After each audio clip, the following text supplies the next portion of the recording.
lighten up, I'm going to start with Nachiel.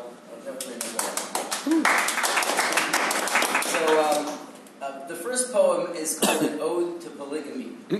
And I'll be 35 in less than a month, and it's I've come a long way, been going out since I was 19. So at a certain point I was trying to express the frustration, but also the journey in a very interesting way. And I figured I'll write this poem, and I was always hesitant about saving this poem, because, sharing it because, but it's supposed to be taken with humor.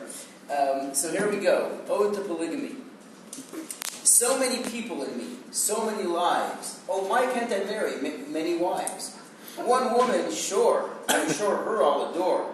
But which one would it be?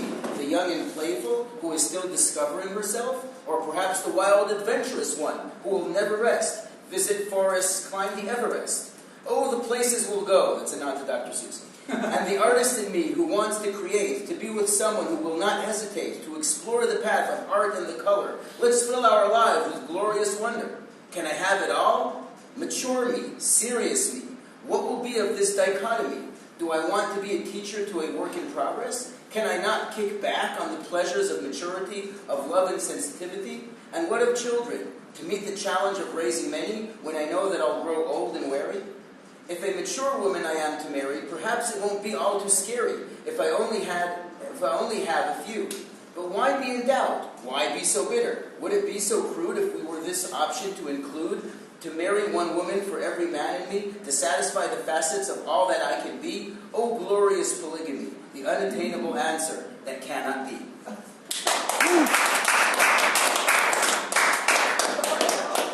So sad. Yes. All right. And I'll take a little more, going to a more serious. Or Smeagol would say, sad. Sad. Anyway. I really like that one, by the way. Thank you. Not too heavy-handed with the rhyme. I like it. Yes.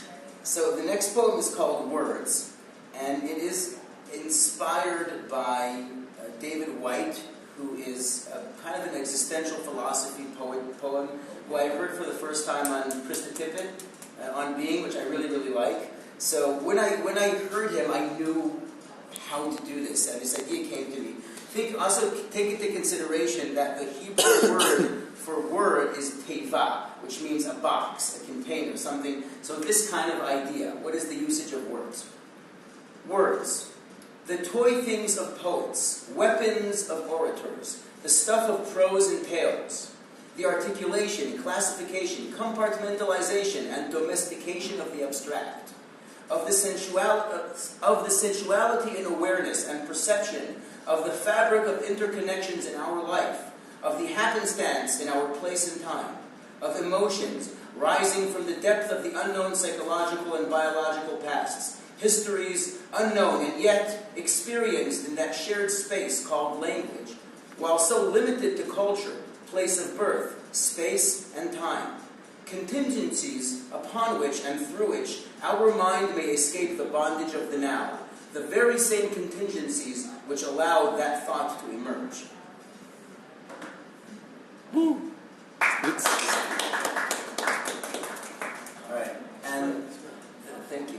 The last poem is called Eternal Love, and it is very timely because this idea was, first of all, I wrote this poem about a year ago when I was on the plane on my way to Atlanta for the Shiva for my grandfather. And so he passed away almost a year ago. And when I was in the airplane, I find myself to be very prolific when I'm flying for some reason. Some of my best poetry was written on the airplane. And maybe it's because I'm up on high, right? So this all came together, crystallized then, but it's an idea that's been in my mind for a long time, and it's related to Purim. The idea that I'm sharing in here is the idea of netzach, which is the Hebrew word which combines eternity, conducting, and victory. But the idea is that something is everlasting, not in the sense of it just existing forever, which can be just locked into eternal suffering, like that robot in Douglas Adams. You have to know Isaac Asimov with the robot. Conflicting statements. No. I'm talking about the miserable robot in The Hitchhiker's Guide to the Galaxy. You know, like there's that person there at the end. not only the robot, And the Marvin, universe. but there's also, at the restaurant at the end of the universe, they have this, the MC who's running it, he's so cynical because he's seen it all a million times, an infinite number of times, he's so cynical. So what is the idea of eternity? So I'm trying to touch on that. Eternal love. Love is eternal. Not in the sense that it extends forward in time, endlessly, from the arbitrary point whence it was born. That is not eternity, but a cursed longevity we would never hope to have. But eternal in the sense of having emerged out of, been liberated from the constraints of the space and time-bound world in which it found its first expression. We are eternal. We are eternal beings who must suffer the mundane as we walk this earth, as we go to school, balance checkbooks, and take out the garbage. We are eternal beings, both trapped and liberated by this physical form and temporal world, in which, in and through which sparks of eternity are made and can be found.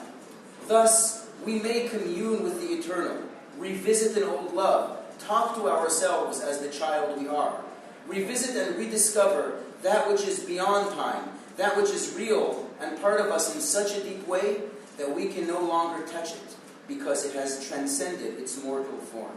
Love is forever.